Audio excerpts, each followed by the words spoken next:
In our studies of meditation, we are deeply concerned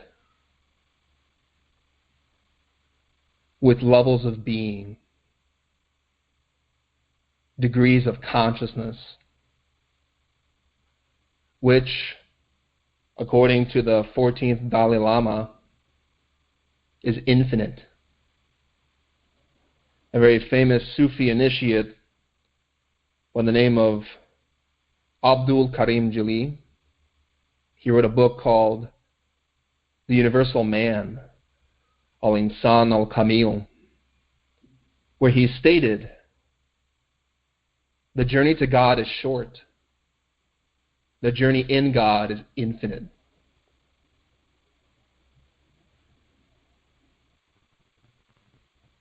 While this work teaches us how to reunite with divinity, with the truth, the reality is that upon entering religion, reunion, there are qualities of knowledge, of understanding,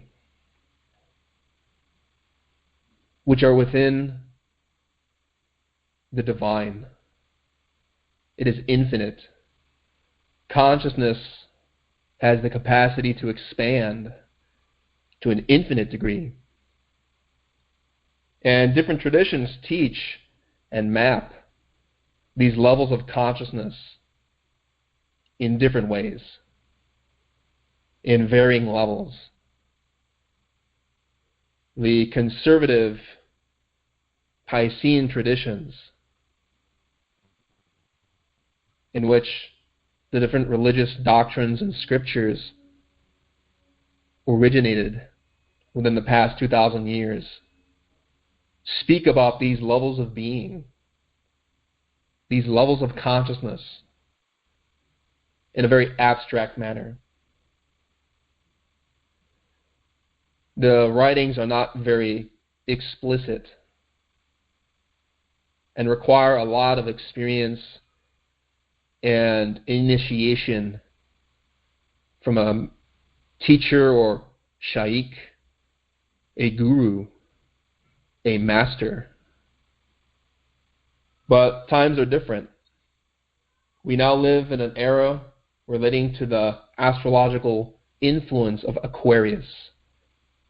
Pisces was noted for its conservatism. Knowledge had to be earned. And only when practitioners would meditate for many years would they be allowed to really understand and be taught the heights of their spiritual tradition. And in Sufism, this is no exception. Sufism pertains to the era of Pisces. And while many manuals of writings were given in that tradition, a lot of that wisdom is very veiled and only understood by initiates, people who are awakening their consciousness, not only physically, but in the internal planes, whether through dream yoga, astral projection. But whether or not those abilities are developed in us, we can begin to appreciate and to understand, to approach these levels of consciousness, which the Sufis call stations. A station is a place that people travel to, where people arrive, where people leave. The levels of being are described as places or stopping points in an ascension towards the truth. The highest station among the Gnostics is Marifah. It is knowledge of divinity. It is permanent self-realization.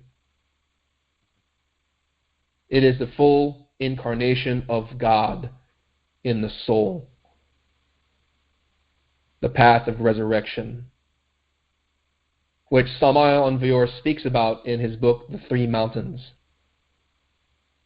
These degrees or stations of the path, as taught by the Sufis, were explicitly provided by Samael Aun Weor in The Three Mountains.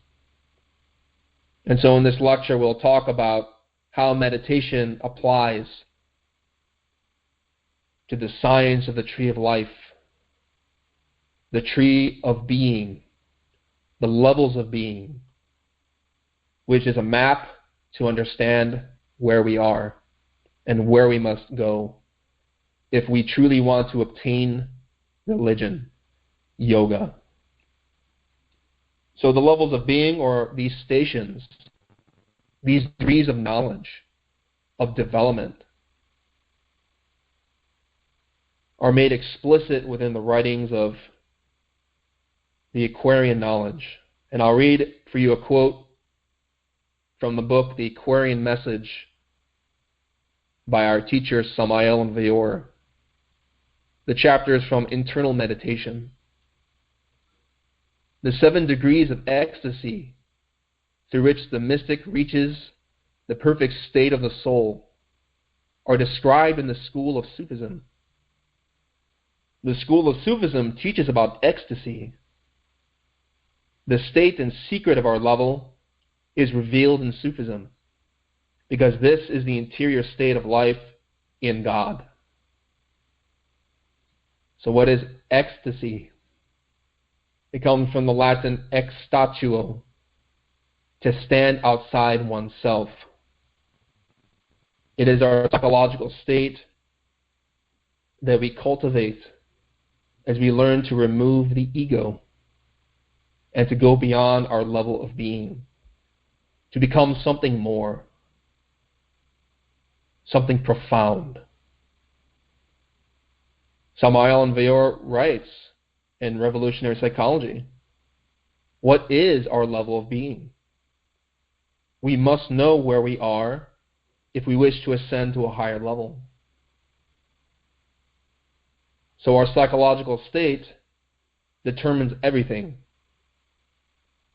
which is why meditation is so fundamental for change.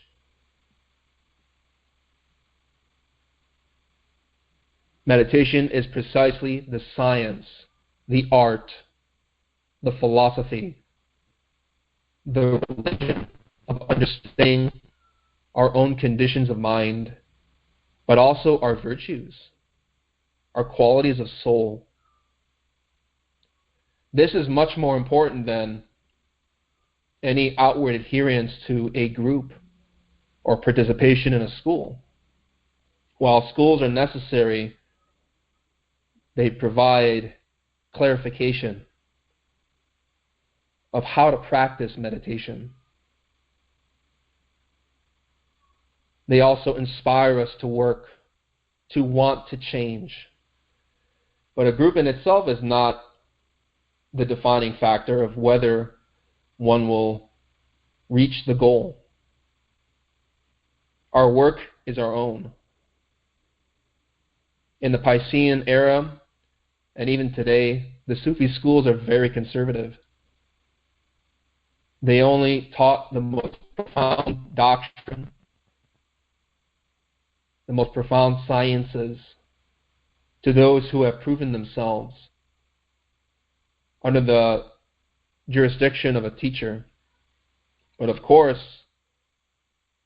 in the Aquarian era, initiation is our own life, intensely lived, with rectitude and with love. Which is why even Bayazid Bastami, a Sufi initiate, stated the following: I stood with the pious and I didn't find any progress with them. I stood with the warriors in the cause and I didn't find a single step of progress with them. Then I said, O Allah, what is the way to you? And Allah said, leave yourself and come. Meaning, leave behind the ego. eliminate the ego. Strive and fight in yourself. Work on yourself. Abandon our previous level of being, what we are now, to become something new and transformed.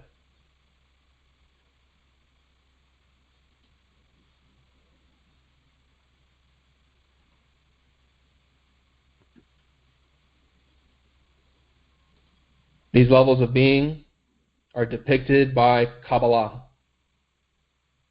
the tree of life. And it is this image, this diagram, this map of consciousness, this diagram of divinity that is missing from the teaching of the Sufis and even many other traditions. Because the tree of life was not explained openly by the Muslim masters, but it is an essential diagram or graphic that elaborates and explains the stations of the Sufi path. 10 spheres, 10 stations, with all of their multiplicity,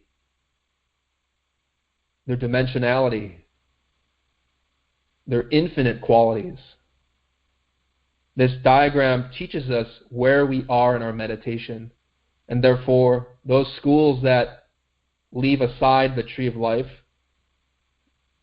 do not understand meditation in its heart, because we cannot understand where we are, what our level of being is, where we must go, if we do not understand the Kabbalah. Kabbalah comes from the Hebrew kabel, meaning to receive. And when we meditate, we investigate, we analyze, we experience. We then receive new knowledge. We understand the depths and intricacies of the soul and the path that leads out of suffering. But in order to do that, we have to abandon what we are. As Abu Sa'id, a Sufi initiate, stated, wherever the delusion of your selfhood appears, there's hell. Wherever you aren't, that's heaven.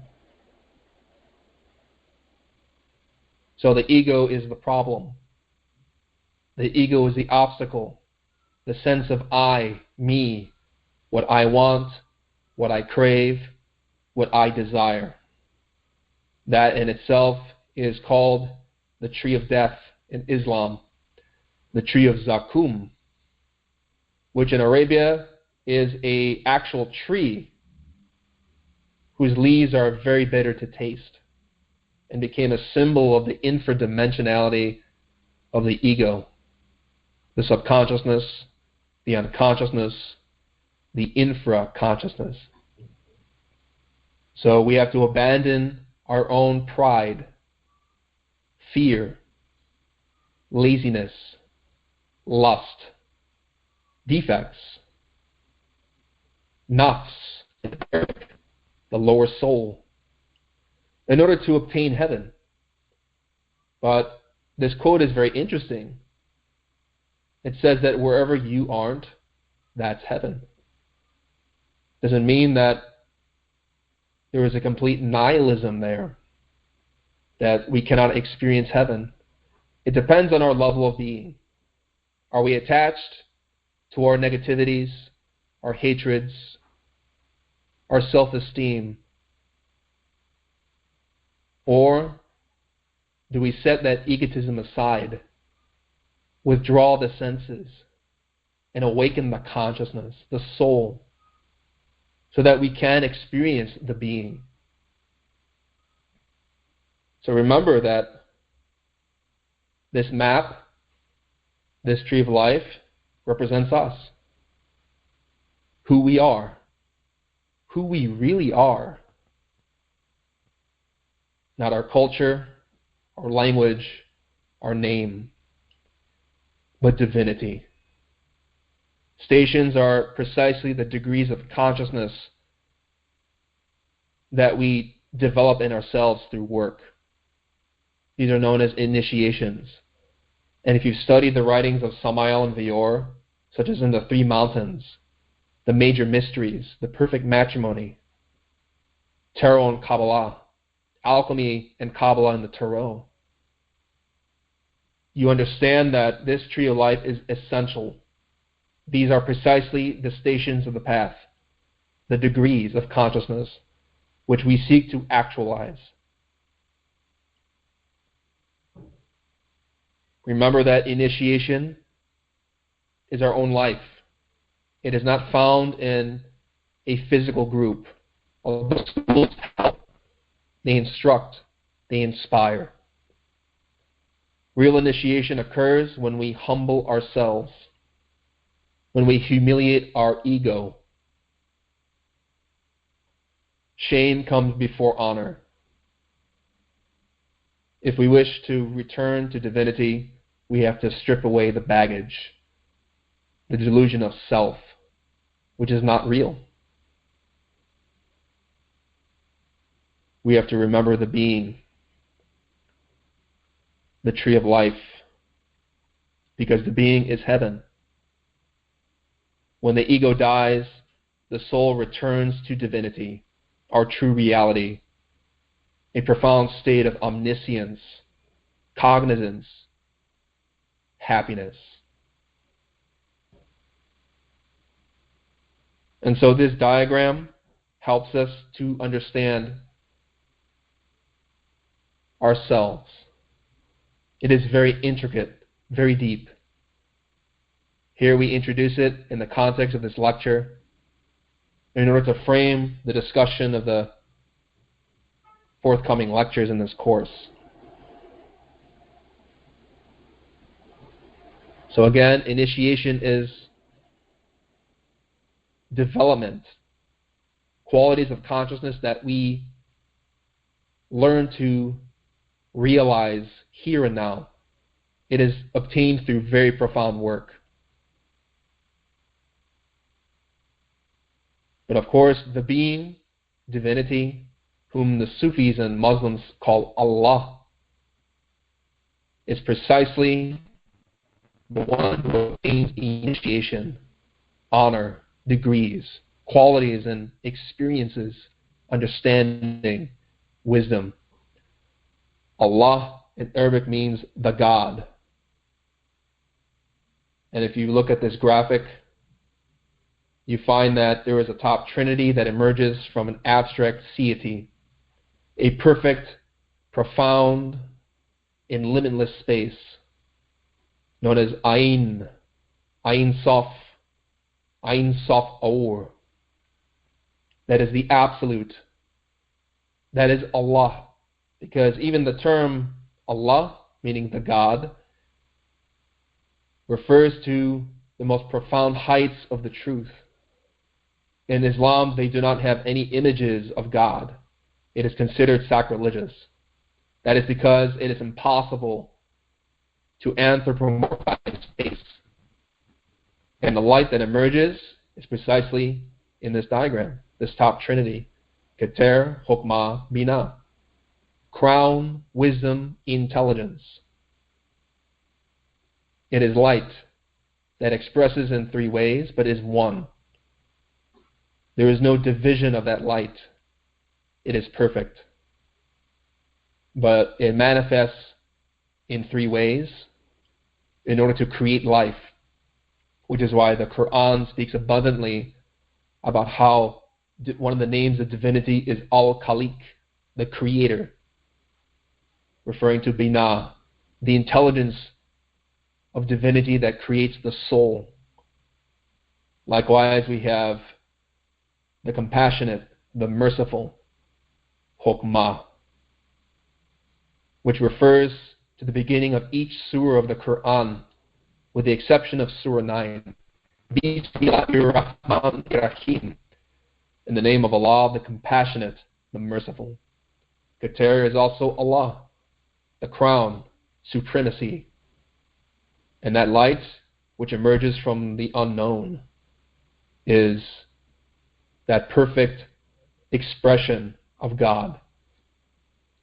Of course, the Christians refer to this Trinity as Father, Son, and Holy Spirit. But that teaching and tradition degenerated when people mistakenly believed these divinities to be three people and not energy, consciousness. So that is why the Quran is explicit and rejects the Trinity. But we study all traditions so that we don't end up in fanaticism or confusion. So this light is perfect. It is the being. And if we wish to know and develop that light, as expressed in Surat Al-Nur, the 24th surah of the Quran, we learn to enter initiation to develop that light. We learn to forget our egotism. We put it aside and remember our true self, the reality of that light, that great perfection.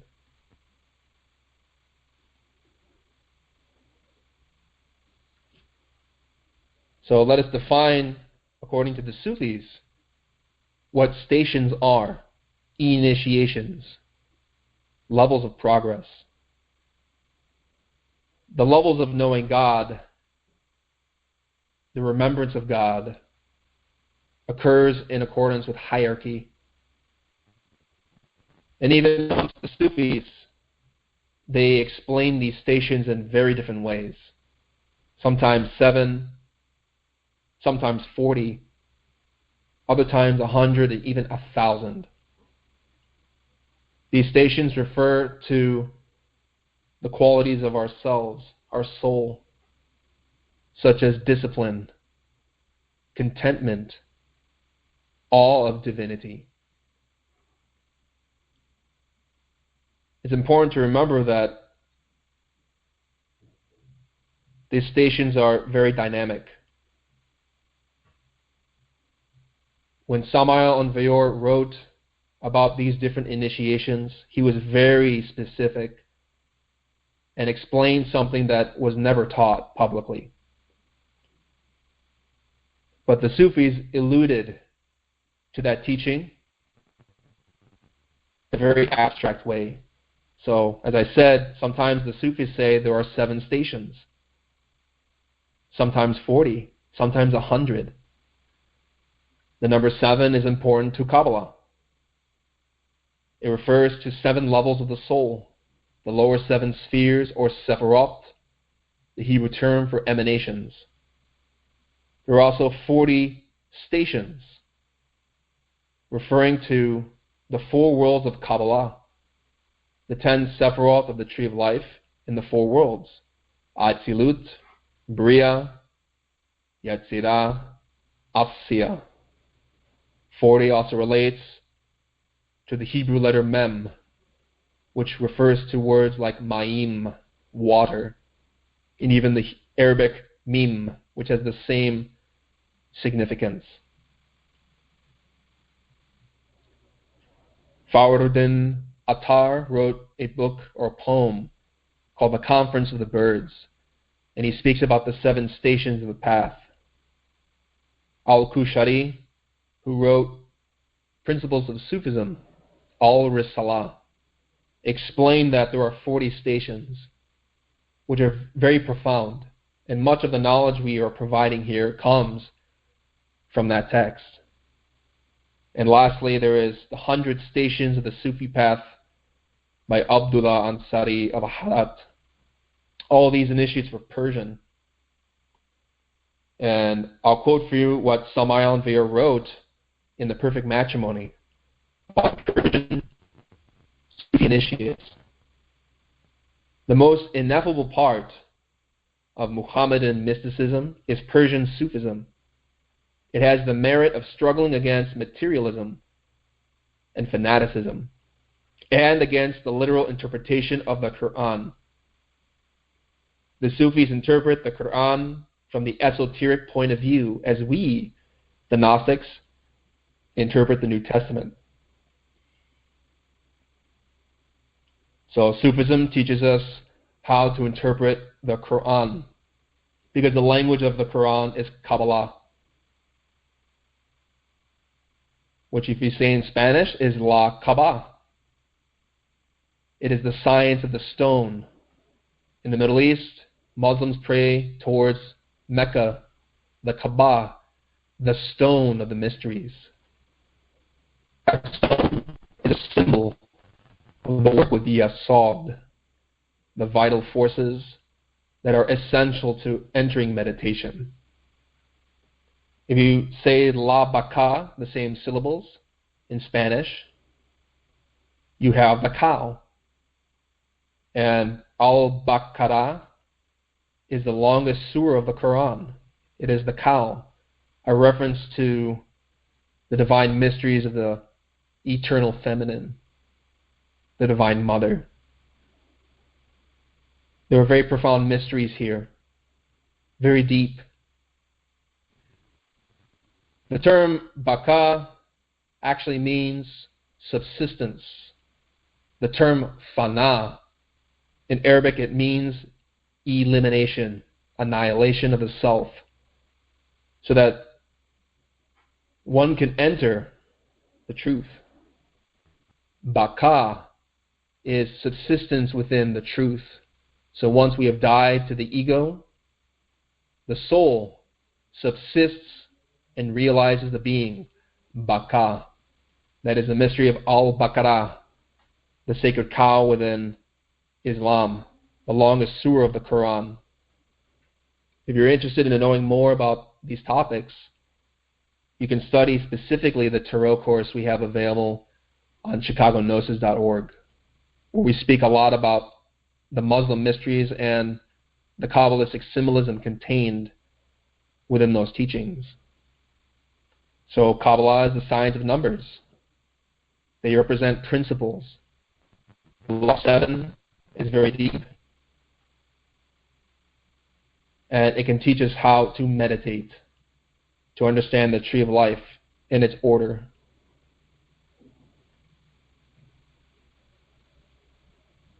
"40" can also relate to 40 virtues, relating to mem in Hebrew, or Arabic mim. The fact that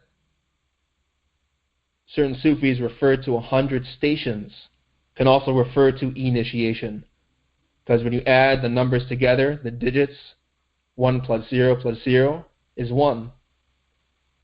Relates to the first card of the sacred Tarot, or Kanam 1, which refers to laws of the being and the soul, the path of development. The Tarot and the Kabbalah are one science. And we use these principles when we study meditation. It is the map. It is how we navigate our own internal worlds.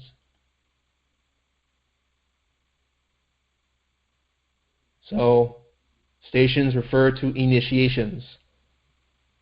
And going back to the first card of the Sacred Arcana is referring to the magician, the one who begins, who initiates, who works. The following is from Al-Risalah, Principles of Sufism, by Al-Kushari. A station consists of certain forms of behavior actualized by the servant through his struggles.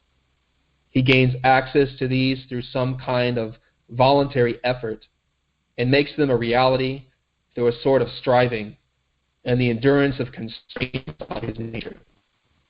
So these are the levels of being. We access a higher level of being by working on our mind, by struggling against mechanical habits, defects.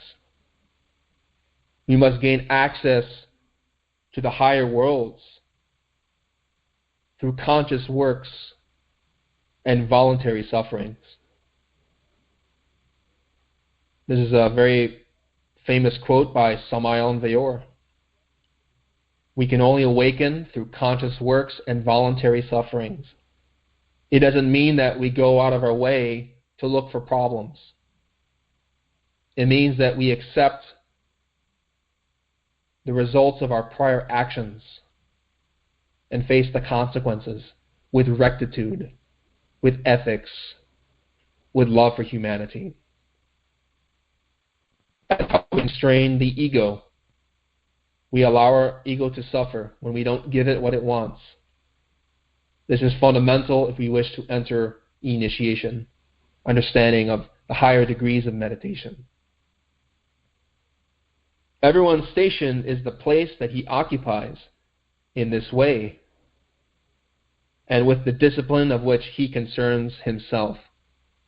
The necessary condition involved is that no one may proceed from one station to another without fulfilling the requirements of the first station.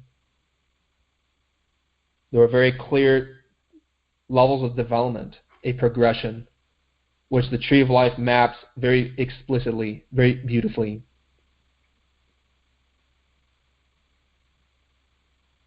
The path is very layered. There are levels and degrees.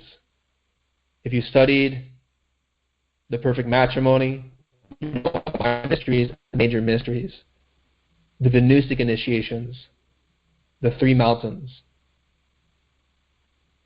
While these concepts might seem very far away from us and elevated, they give us a diagram, a map, an understanding of where we are and what we must do.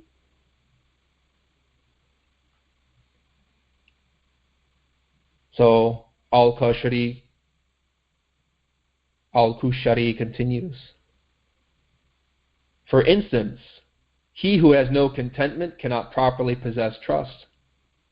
He who has no trust cannot properly possess the quality of surrender.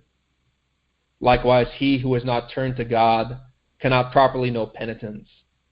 He who has no vigilance over the morality of his actions cannot properly know renunciation. So if we wish to enter those higher degrees, we must work with our level of being. Certain qualities cannot be developed unless we are very intentional. By eliminating certain defects, we give birth to virtues. By learning to renounce our mind, we in turn are vigilant, watchful over our own morality. If we've not repented of our mistakes and really wept profoundly for our errors, we cannot turn to God. If we have no remorse, we cannot change. We cannot wish to yearn or look for help. And if we do not trust our inner divinity, we will never surrender to Him, nor have contentment. So all these qualities are very interwoven, dynamic, infinite. But it's useful to combine this study with the Tree of Life, because it helps to clarify these qualities in ourselves. Al-Kushari also continues in his Principles of Sufism, relating how the stations are stepping stones towards the path that leads to divinity. The station, place of stay, is the act of staying, just as the word madkal, entry, has the sense of the act of entering, idkal, and the word makhraj, exit, has the sense of the act of leaving, ikhraj. If his affairs be firmly constructed upon a sound basis, no one may remain in a given station unless there is evidence that it is the act of God Most High, and not his own act, that causes him to stay in that station. So as I mentioned to you, stations are stepping stones, degrees, virtues and qualities that we develop in a progression. Qualities of the soul that are perfected in the different initiations mentioned by Samael Aun Weor. There are virtues that we need to master at certain degrees. In Malkut, the first initiation of fire, we must have patience and tenacity, endurance, in order to awaken the fire of the Kundalini, the sacred Shekinah. In Yasod, we must truly repent for our lustful deeds, our desires. In Hod, the heart, the astral world, we have to work on our emotions very deeply, our anger, our resentment, our pride. In the mental world, we have to be very diligent about how we think, how our thoughts affect others. And while these qualities are not strictly limited to those separate, there are certain idiosyncrasies we need to learn. And it's something you can only know through experience.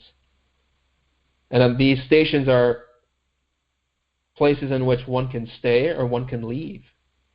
One can transcend.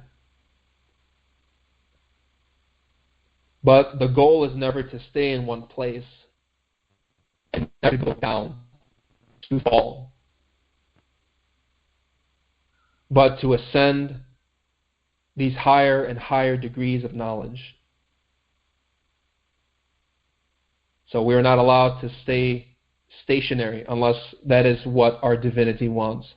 There are some practitioners who get stuck because of certain defects that they are working on or don't understand.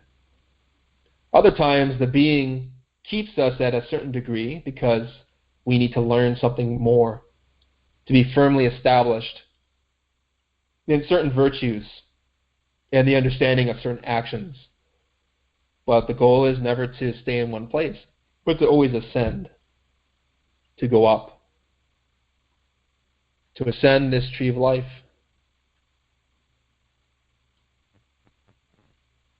So this map is very intricate. It's very dense. There are many relationships associated with each sphere. There are many names of divinity, many aspects of the soul and the being that are diagrammed here. And it is a lifetime of study to really traverse this map of consciousness from experience. These stations are known as maqamat in Arabic. These are initiations, degrees, levels of development. And I'll quote for you a very famous Persian text, which I mentioned, by Abdullah Ansari of Harat, The Station of the Sufi Path. And I'll explain a few points about this teaching of the tree of life and how it can aid our meditation. It has been confirmed that Khidir, peace be with him, said, there are 1,000 stations, maqam, between the servant of God and his Lord, Mawla. The Quran speaks about this figure known as Khidir,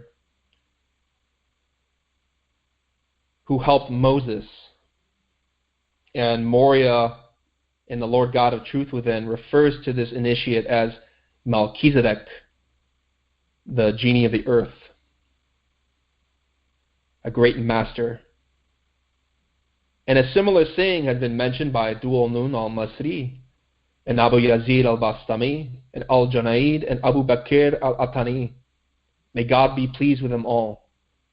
Dual Nun al-Masri said, there are 1,000 worlds between the servant of God and the Lord. Abu Yazid and al-Junaid, may God bless their innermost selves, said, 1,000 palaces. And Abu Bakr al-Qattani said, 1,000 stations. So whether 100 or 1,000, these refer to initiations. There are 10 spheres in this diagram, from Malkut to Keter. And if you've read the major mysteries, Samael and Vior refers to these degrees in terms of esoteric time. So if you're in meditation and you ask a master or your being to tell you where are you at in your work, They will refer to you in your age. To be 99 years or younger refers to the minor mysteries. 10 to the first initiation of minor mysteries. 20 to second initiation of minor mysteries. 30 to the third initiation of minor mysteries, up to the 90. And beyond that, 100 to 1,000 refer to these 10 spheres of the tree of life. The major mysteries, and even beyond. So it's a symbol. It's a reference point. We need to know this map so that when we travel to these places in our work internally, we don't get lost. We don't get confused. Because we cannot interpret our experiences literally. They are symbolic, abstract. God the Most High says, is the person who follows the good pleasure of God, like the person who brings to himself the wrath of God, whose dwelling is hell, a woeful refuge, from Surah 3, verse 162. Certainly they are in varying degrees, darajat, in the sight of God, Surah 3, verse 163. And those ascending degrees mentioned in this Quranic verse are 1,000 stations. So study this diagram with a lot of patience. I only provide an overview of this to provide context for understanding what the different stations we will talk about, but also the qualities of the soul needed to master those states and to progress in our meditations. The journey to God is short. The journey in God is infinite.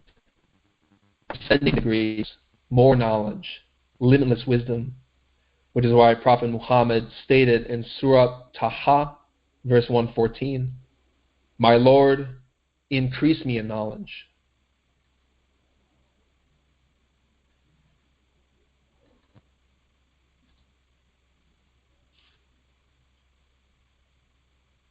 So Abdullah Ansari of Harat explains that there are way stations and abiding stations.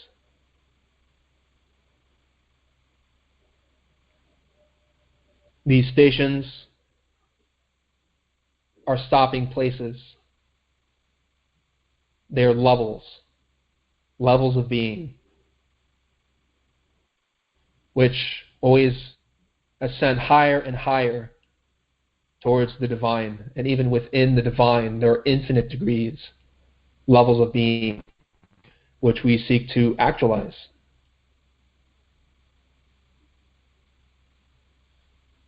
This quote explains how this is a very dynamic process and that we must always strive forward in our work, to question in our meditations, where are we at?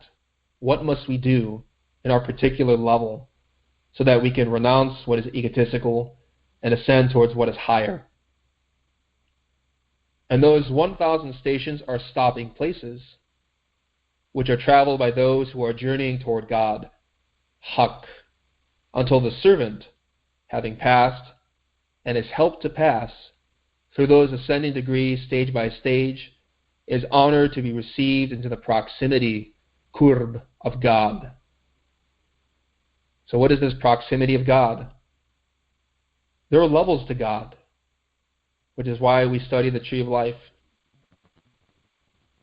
Because there are levels and levels of that light, as it's stated in the Quran, light upon light, in Surah Al-Nur, levels upon levels of understanding. But always we want to go higher. That is the goal. Or the servant himself passes through one stopping place after another until he reaches the final stopping place, which for him is the field of proximity to God. The proximity he leaves behind is only a way station, while that proximity where he remains is the abiding spiritual station, like those stations of the angels in the heavens. So many of us long to be close to God, to have that experience, to have that realization.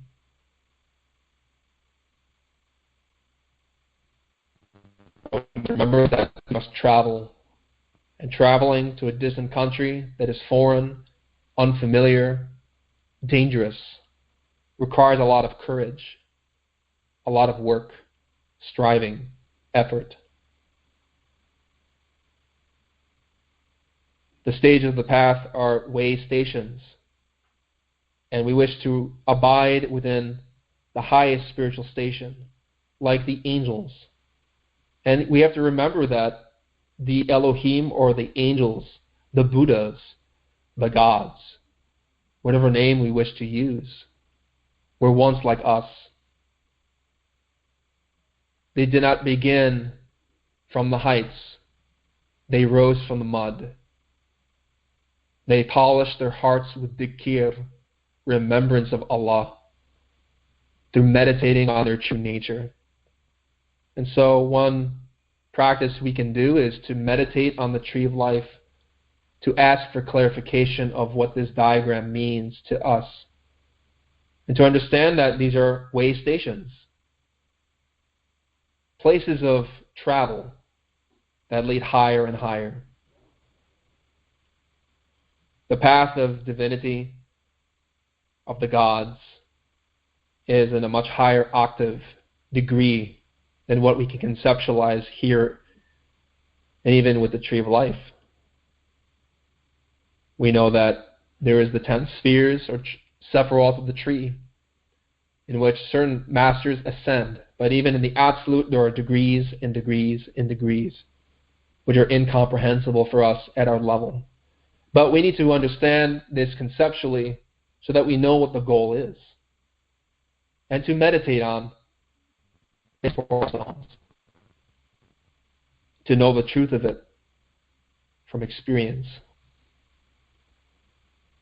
As God the Most High says, and there is none among us but he has a known station, from Surah 37, verse 164. And in his saying, they seek a way of access to the Lord, which of them might be closest, from Surah 17, verse 57. So even the gods, the angels, seek to go higher. And this can inspire us and humble us to remember that this path is a process. It is a patient work. Rumi, the great Sufi poet and initiate, explained this process in one of his poems.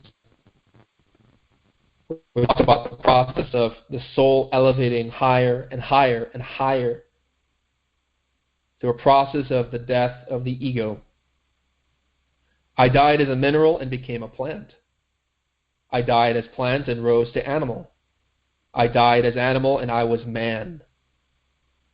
Why should I fear? When was I less by dying? Yet once more I shall die as man, to soar with angels blessed. But even from angelhood I must pass on. All except God doth perish. When I have sacrificed my angel soul, I shall become what no mind ever conceived. Oh, let me not exist, for non-existence proclaims in organ tones, to him we shall return. So what is that non-existence? It's referred to in the Kabbalah as the absolute. Ein Sof, or the cosmic space, the truth, the infinite, from which every world manifests. Even the term Allah has a negating principle. La means no in Arabic. Allah is the negative, the no, the negation of all that is not divinity. In order to reach those heights, we have to renounce and renounce all that is imperfect in us. We must undergo fana, annihilation of the self, so that we can subsist baka within our eternal divine reality. As Abdullah Ansari of Harat states, so each of these 1,000 stations is a station for the spiritual traveler, Ravanda, at a station, Makam, for the discoverer. There are some initiates who are reaching certain heights, while others are transcending those. Degrees and degrees, a process. We've spoken a lot about Kabbalah and the Tarot in synthesis. It's important to remember that the 22 arcana of the Tarot are synthesized in the Tree of Life. And there is one card in particular that can help us to understand what the Sufis wrote about the 6 conditions for initiation of aiding our meditation. If we wish to understand and experience this Tree of Life, its different mentalities, expressions, principles, archetypes, we must practice 6 things according to the stations of the Sufi path. In those 1,000 stations, there is no escape from 6 things, even for the blink of an eye. These 6 things, conditions are: respecting the divine command, fearing God's tricks and ruse, seeking God's forgiveness, actively respecting the Sunnah, the prophetic tradition, living in friendship and kindness, and being compassionate towards all creation. So the 6th card of the Tarot relates to these principles and is a very wonderful diagram for understanding our situation and how to really enter initiation, to practice meditation profoundly. The 6th arcanum, the 6th law, refers to the lovers of the Tarot. It is the soul caught between the ego and the divine. He's looking to his left arm crossed over his right, and his feet in the waters of the card, in the bottom third of this diagram, because he has fallen into temptation. He represents us. We wish to enter the path, to understand the path, to practice it, to work. But we have ego. And the woman on the right of the card, or to the left of this initiate, is precisely naked, referring to her lasciviousness, her lust, which is his mind, his own ego, his nafs, his lower soul.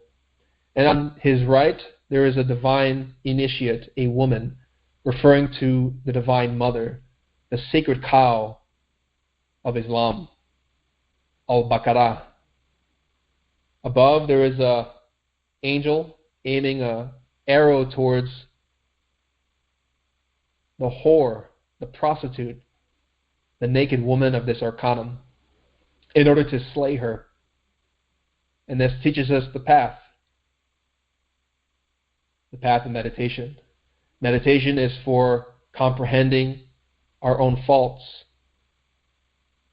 eliminating our faults, and perfecting our soul. We do this through love, by loving our divinity. But of course, for that we must turn in repentance to our own inner divinity. Notice this man's face is towards the prostitute of this card. He's not facing the chaste, divine, beautiful woman on his right. The Quran speaks abundantly of turning to God, of having remorse. If we don't have remorse, it means that we do not respect the divine command, the laws and ethics of the soul.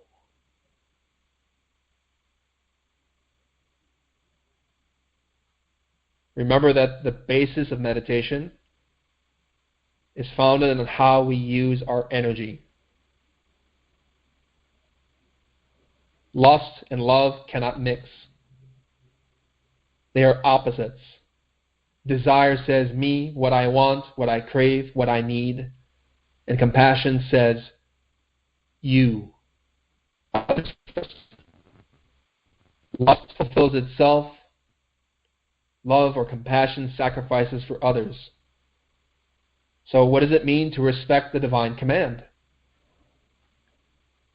Since we've been studying the writings of Samael and Vior, the most specific command is chastity, sexual purity, renunciation of animal desire, fornication. We cannot enter initiation if we are losing our energies, sexually speaking.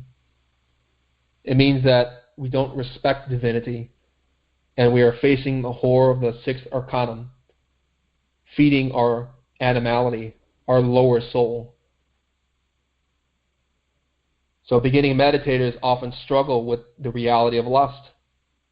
This is precisely the path of indecision, the name of this card. When we struggle to orient ourselves again and again as we enter the stations of the path. Without an understanding of chastity, we cannot understand meditation, to rise to a new station. So we must learn to comprehend and have remorse, to really understand how our own desires create pain for ourselves and for others. Fear God's tricks and ruse. This has to do with the ordeals we receive as we are practicing meditation and chastity. These are struggles we have to face that come from divinity. If we don't receive hardship, we will never change. We will never confront the monster that is underneath the bed. Without these troubles and difficult situations in life, our defects will never spontaneously emerge so that we can see them. This is a psychological gymnasium, which is why Arcanum 6 teaches us the following axiom: Thou art giving me labor, O Lord, and fortitude with it. If you study the lectures on Lucifer, you will know this teaching very well. The tempter, that part of our psychology and divinity that places ordeals and challenges and temptations so that we can overcome them and grow. So this is what it means to fear God's tricks and ruse. Because we face ordeals, but if we don't comprehend them and eliminate our defects, we end up in more suffering. We also must learn to seek God's forgiveness. Sincere remorse is essential. In meditation, it is the crux of how we change. That feeling in the heart that we have made a mistake and we wish to know how to work on that fault. And this is how we actively respect the Sunnah, the prophetic tradition, the writings of any master or prophet, the life of the prophets, where we see by their examples in spiritual life, like in the Three Mountains by Samael and Vior, how to orient our heart when we are troubled, but also living in kindness and friendship and being compassionate towards all creation. If we want to neutralize selfishness, desire, egocentrism, we must learn to sacrifice for other people. This is what drives us on the path of initiation. How we initiate. How we meditate on what we must change.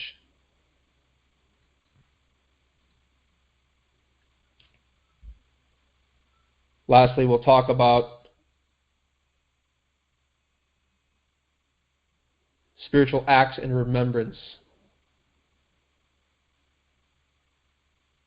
Some people think of initiation and the tree of life as something abstract, outside of ourselves. But if we wish to really understand meditation, we have to study Kabbalah. we have to understand the symbols and how they apply to what is going on in our life. Otherwise, we are confused. And I'll relate to an experience I had many years ago that can elucidate these concepts. I remember that I was meditating very deeply, sometimes hours a day. And I remember falling asleep in my chair in my bedroom. I awoke in the astral plane in my home, where I was shown an instructional video.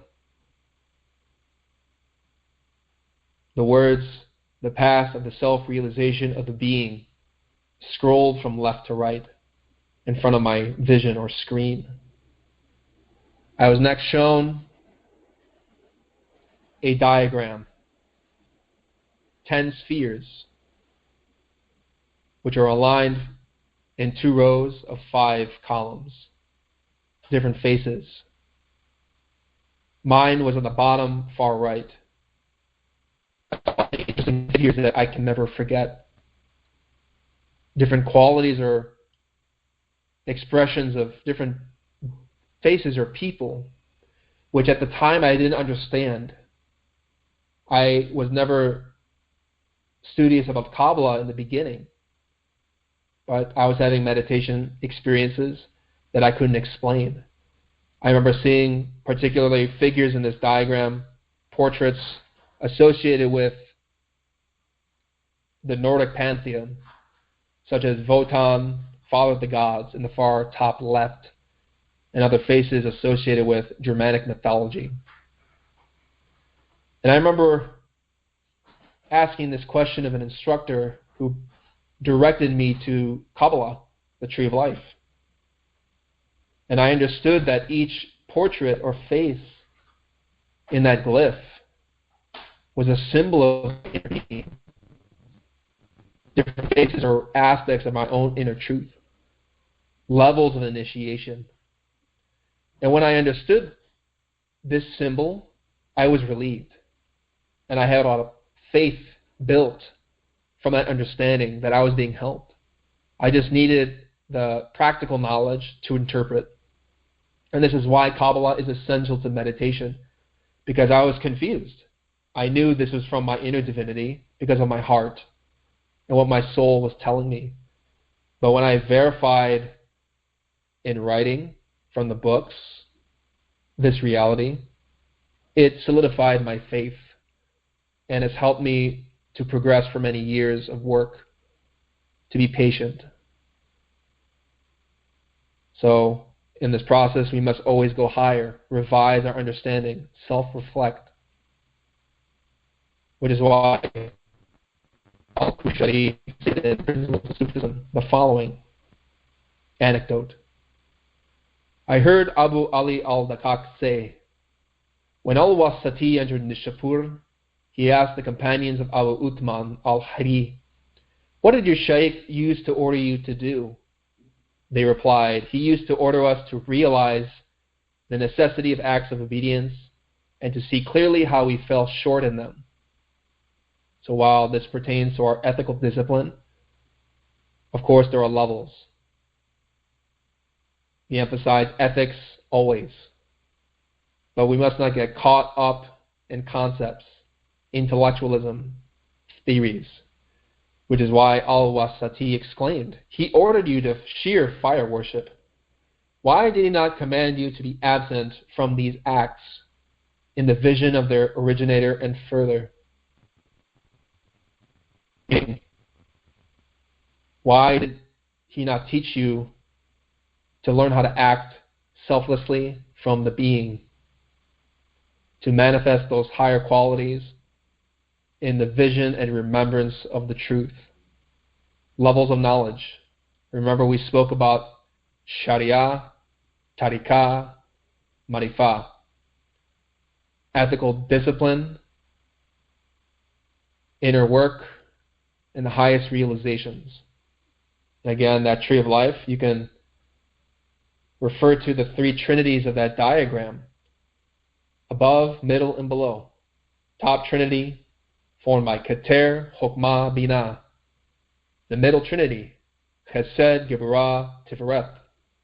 And the bottom trinity, Netzach, Hod, and Yesod.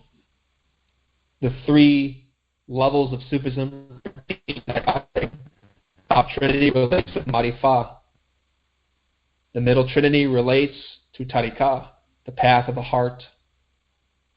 And Sharia refers to the lower trinity, how we work with Netzach, our mind, Hod, our emotions, and Yesod, our energy. Levels of knowledge and wisdom. Al-Wasati only intended to safeguard these people against complacency, from being satisfied with their level of development, not to turn aside into realms of negligence, to abandon the ethical practices of our tradition, or to authorize infringement of a single one of the usages of religion.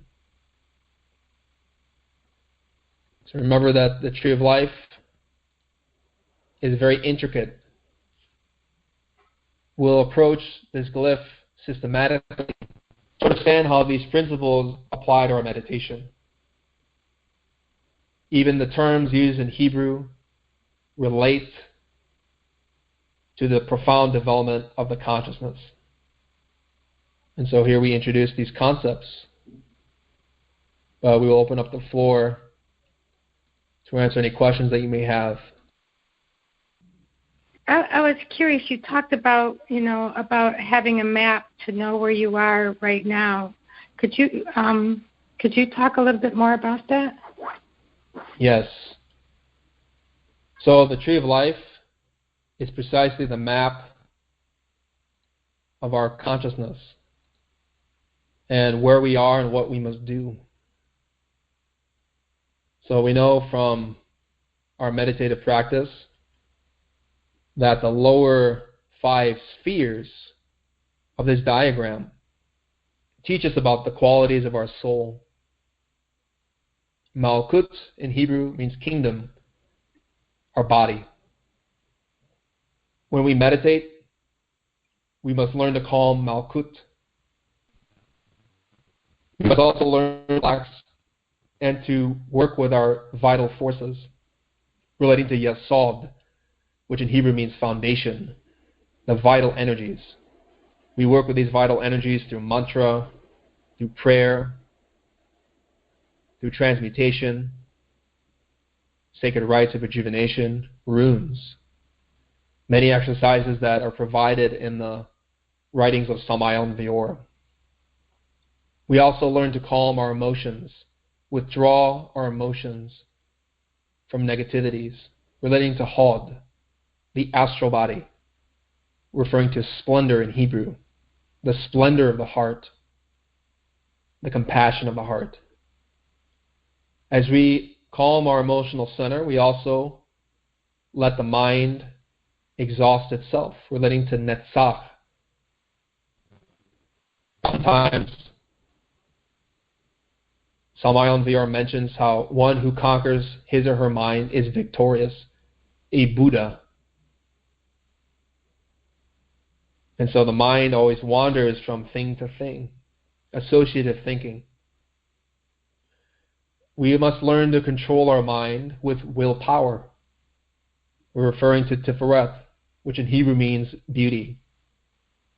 The beauty of the soul. Profound, intuitive, beautiful action. It doesn't mean a will that is enmeshed in desire. Because in most cases, for us, our will is conditioned. We tend to be very weak-willed in our studies, especially in the beginning. But through these exercises of meditation, concentration practice, relaxation, pranayama, we learn to fortify our will with divine force. And even when we sit to practice meditation, we can look at this glyph. We can meditate on this diagram and question, where are we in our work? What are we stuck in? Most people don't even get past the physical body. They're always moving their Malkut. The body, the earth, is always moving. Our inner earth, our body, Malkut, must always be still when we meditate. Some people work with energy after relaxing the body, work with Yasod.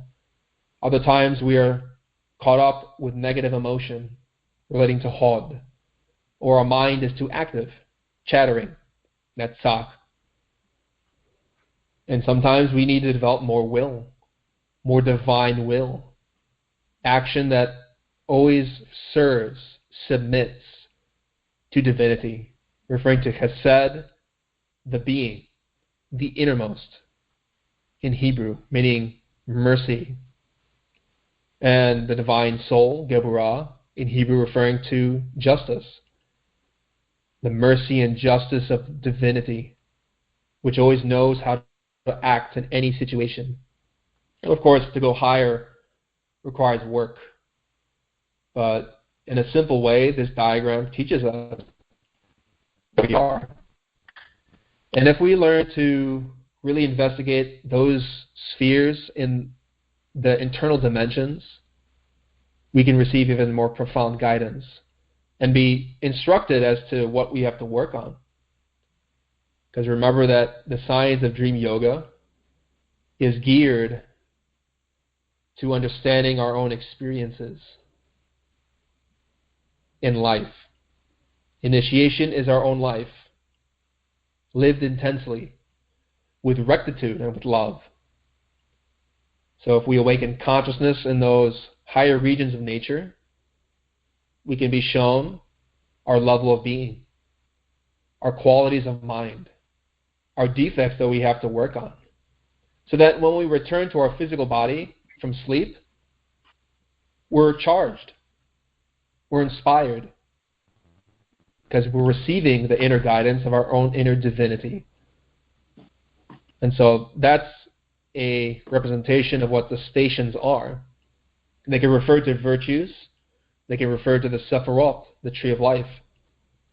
And remember that even each sphere of this Kabbalistic glyph refers to qualities of the being and the soul, such as justice and mercy, beauty, victory, splendor, foundations of work relating to energy, and the kingdom that encompasses all of it. So it's a very beautiful diagram that can teach us much. We'll go into aspects of this glyph progressively in this course in order to relate certain qualities that can help us understand how to work more effectively.